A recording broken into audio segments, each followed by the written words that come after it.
Jaak Karp, ennem algavat Kalev Cramoga mängu on sul klubi tegevjuhina väikene uudis. Viljar Tino ei mänginud tänast mängu. Kommenteerid? Jah, paraku nii see on,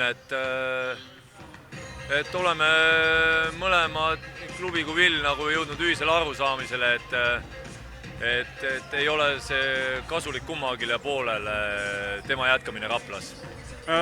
Kas see oli nüüd põhjustatud sellest intsidendist mänguga Valgas või on siin juba natuke enne neid hetki, millest võib seda järeldada? Ei, et kindlasti nagu jääb selles mõttes mulje, et see on selle Valga mängu olukorraga seotud, aga eks see mõnes mõttes nagu päästik oli, aga ma arvan, ta oligi nagu mõlemale poolele, et ikkagi ütleme, seda rahulolematust oli mõlemat pidi juba ka ikkagi varem ja lihtsalt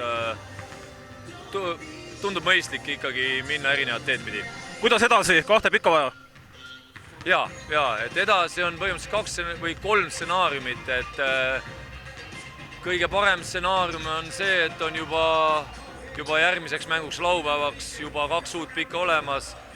Hea stsenaarium on see, kui on 1 neist olemas ja niikaua kuni mehed ei ole lennuki pealt maha astunud, niikaua on ka see stsenaarium, et ei ole veel siis laupäevaks kumbagi. Aitäh, ootame 2 pikka ja edu! Aitäh!